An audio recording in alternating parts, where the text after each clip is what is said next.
Hi welcome back. So ಇಲ್ಲಿ ನಾನು ನಿಮಗೆ ಮನೆಯಲ್ಲೇ ವಾಂಗಿಬಾತ್ ಪೌಡರ್ ಹೇಗೆ ಮಾಡೋದು ಅಂತ ತೋರಿಸ್ತೀನಿ. ಆರಾಮ್ಸೆ ನಾವು ಮನೆಯಲ್ಲೇ ಮಾಡ್ಕೋಬೋದು, ಹೊರಗಡೆಯಿಂದ ತಂದು ಸುಮ್ಮನೆ ಪ್ರಿಸರ್ವೇಟಿವ್ ಹಾಕಿರೋದನ್ನು ತಿನ್ನೋದಕ್ಕಿಂತ. ಆ್ಯಂಡ್ ನಾವು ಮಾಡಿದರೆ ಒಂದು ಸ್ಯಾಟಿಸ್ಫ್ಯಾಕ್ಷನ್ ಇರುತ್ತೆ, ಹಾಗೆ ಒಂಥರ ಹೆಲ್ದಿ ಆಗಿರುತ್ತೆ. ಸೊ ಒಂದು ಪ್ಯಾನ್ ತಗೊಳ್ಳೋಣ ಇವಾಗ, ಅಂದರೆ ಬಾಣಲೆ ತಗೊಳ್ಳೋಣ. ಒಂದು ಪ್ಯಾನ್ ತಗೊಂಡು ಅದಕ್ಕೆ ಒಂದು ಸ್ವಲ್ಪ ಎಣ್ಣೆ ಹಾಕ್ಕೊಂಡಿದ್ದೀನಿ. ನೀವು ಯಾವ ಅಡುಗೆ ಎಣ್ಣೆ ಬಳಸ್ತೀರೋ ಅದನ್ನ ಬಳಸಿ. ಹಾಗೆ ಒಂದು 3 ಕೆಂಪು ಮೆಣಸಿನ್ಕಾಯಿ ಹಾಕ್ಕೊಂಡಿದ್ದೀನಿ. ಅದನ್ನು ಸ್ವಲ್ಪ ಹುರಿಬೇಕು, ಕುರುಮ್ ಆಗುವಷ್ಟು ಹೊತ್ತಿಗೆ ಅದನ್ನು ತೆಗಿಬೇಕು. ತೆಗೆದು ನಾನು ಮಿಕ್ಸರ್ ಜಾರ್ಗೆ ಹಾಕ್ಕೊಳ್ತಾ ಇದ್ದೀನಿ. ಸ್ವಲ್ಪ ತಣ್ಣಗಾದ ಮೇಲೆ ಹಾಕ್ಕೊಳ್ಳಿ, ಇಲ್ಲಾಂದರೆ ಒಂದು ತಟ್ಟೆಗೆ ಎತ್ತಿಟ್ಟರು ಪರವಾಗಿಲ್ಲ. ಒಂದು ಸ್ವಲ್ಪ ಅದು ಅಂದರೆ ನಮಗೆ ಪೌಡರ್ ಮಾಡೋದಕ್ಕೆ ಇದಾಗಬೇಕು. ನಿಮಗೆ ಖಾರ ಜಾಸ್ತಿ ಬೇಕು ಅಂದರೆ ಇನ್ನೂ ಒಂದು ಸ್ವಲ್ಪ ಹಾಕ್ಕೊಳ್ಬೋದು. ಅದು ನಾನು ಒಂದು ಸಲಕ್ಕೆ ಎಷ್ಟು ಬೇಕೋ ಅಷ್ಟೇ ಮಾಡ್ಕೊತಾ ಇದ್ದೀನಿ. ನಾನು ಸ್ಟೋರ್ ಮಾಡಿ ಅಂತ ಇಟ್ಕೊಳ್ಳಲ್ಲ, ಬೇಕಾದಾಗ ಆವಾಗ ಫ್ರೆಶ್ ಆಗಿ ರೆಡಿ ಮಾಡ್ಕೊತೀನಿ. ಹಾಗೆ ಎಲ್ಲನೂ ಒಂದೊಂದು ಸ್ಪೂನ್ ಉದ್ದಿನಬೇಳೆ ಹಾಕ್ಕೊಂಡಿದ್ದೀನಿ. ಹಾಗೆ ಅದೇ ಬಾಣಲೆಗೆ 1 ಸ್ಪೂನ್ ಉದ್ದಿನಬೇಳೆ, 1 ಸ್ಪೂನ್ ಕಡಲೆಬೇಳೆ ಹಾಕ್ಕೊಳ್ತಾ ಇದ್ದೀನಿ. ಇವಾಗ ನಿಮ್ಗೆ ಜಾಸ್ತಿ ಬೇಕು ಅಂದರೆ 2 ಸ್ಪೂನ್ ಹಾಕಿದರೆ ಆಯಿತು. ಹಾಗೆ 1 ಸ್ಪೂನ್ ಕೊತ್ತಂಬರಿ ಬೀಜ ಹಾಕ್ಕೊಂಡಿದ್ದೀನಿ ಇಲ್ಲಿ. ಹಾಗೆ ಒಂದು ಸ್ವಲ್ಪ ಮೆಂತೆ, ಒಂದು 1/4 ಚಮಚ ಆಗುವಷ್ಟು ಮೆಂತೆ ಹಾಕ್ಕೊಂಡಿದ್ದೀನಿ. ಹಾಗೆ ಇಲ್ಲಿ ಏಲಕ್ಕಿ, ಲವಂಗ ಹಾಗೆ ಚಕ್ಕೆ ಒಂದೊಂದು ಪೀಸ್ ಹಾಕ್ಕೊಂಡಿದ್ದೀನಿ. ನಿಮಗೆ ಕರೆಕ್ಟ್ ಮೆಜರ್ಮೆಂಟ್ ಹೇಳಿದ್ದೀನಿ ನಾನಿಲ್ಲಿ.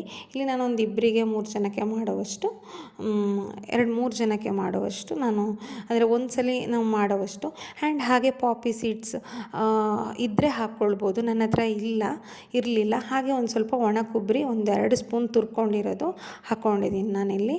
1-2 ಸ್ಪೂನ್ ಆಗುವಷ್ಟು ಹಾಕ್ಕೊಂಡಿದ್ದೆ. ಹಾಗೆ ಪಾಪಿ ಸೀಡ್ಸ್ ಇದ್ದರೆ ಹಾಕ್ಕೊಳ್ಬೋದು, ಇಲ್ಲಾಂದರೆ ಸ್ಕಿಪ್ ಮಾಡಿ. ಹಾಕಲೇಬೇಕು ಅಂತೆಲ್ಲ, ಇದರಿಂದ ನಿಮ್ಮ ಟೇಸ್ಟ್ ಏನೂ ವ್ಯತ್ಯಾಸ ಆಗಲ್ಲ.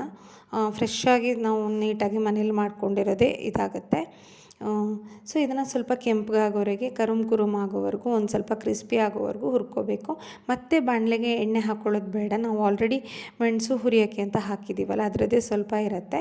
ಸ್ವಲ್ಪ ಚೆನ್ನಾಗಿ ಇದಾಗಬೇಕು. ನೀವು ಸ್ಟೋರ್ ಮಾಡ್ತೀರಾ ಅಂತಾದರೆ ಒಂದು ಸ್ವಲ್ಪ ಜಾಸ್ತಿ ಹುರ್ಕೊಳ್ಳಿ. ಇವಾಗೇ ಮಾಡ್ಕೊಳ್ತೀರಾ ಅಂದರೆ ಪರವಾಗಿಲ್ಲ. ಸೊ ಇವಾಗ ಇದೆಲ್ಲ ಫ್ರೈ ಆಗಿದೆ. ಅದೇ ಮಿಕ್ಸರ್ ಜಾರ್ಗೆ ತಣ್ಣಗಾದ್ಮೇಲೆ ಇದನ್ನು ಹಾಕ್ಕೊಳ್ಳಿ. ಸೊ ವಾಂಗಿಬಾತ್ ಮಸಾಲ ನಾವು ಮನೆಯಲ್ಲೇ ಈಸಿಯಾಗಿ ಕಡಿಮೆ ಐಟಮ್ಸಲ್ಲಿ ಮಾಡ್ಕೊಳ್ಬೋದು. ಆ್ಯಂಡ್ ಪಾಪಿ ಸೀಡ್ಸ್ ಒಂದು ನಾನು ಸ್ಕಿಪ್ ಮಾಡಿದ್ದೀನಿ, ನನ್ನ ಹತ್ರ ರೆಡಿ ಇರಲಿಲ್ಲ ಅಂತ ಹೇಳ್ಬಿಟ್ಟು. ಇದ್ದರೆ ಹಾಕ್ಕೊಳ್ಳಿ, ಅಂದರೆ ಸ್ಕಿಪ್ ಮಾಡ್ಕೊಳ್ಳಿ. ಎಲ್ಲನೂ ಒಂದೊಂದು ಸ್ಪೂನ್ ಹಾಕಿದ್ದೀನಿ. ಕಡಲೆಬೇಳೆ, ಉದ್ದಿನಬೇಳೆ, ಹಾಗೆ ಕೊತ್ತಂಬರಿ ಬೀಜ ಕೂಡ, ಹಾಗೆ ಒಂದು ಸ್ವಲ್ಪ ಮೆಂತೆ, ಹಾಗೆ ಒಣ ಕೊಬ್ಬರಿ 1-2 ಸ್ಪೂನ್ ಹಾಕ್ಕೊಂಡಿದ್ದೀನಿ. ಇವಾಗ ನಾವು ಅದನ್ನು ಪುಡಿ ಮಾಡ್ಕೊಳ್ಬೇಕು. ನೀಟಾಗಿ ಪೌಡರ್ ಆಗಬೇಕಿದು. ನೋಡಿ, ಇಷ್ಟು ನುಣ್ಣಗೆ ನಾವು ಸಣ್ಣ ಮಿಕ್ಸಿ ಜಾರಲ್ಲಿ ಮಾಡಿದರೆ ರೆಡಿ ಆಗುತ್ತೆ.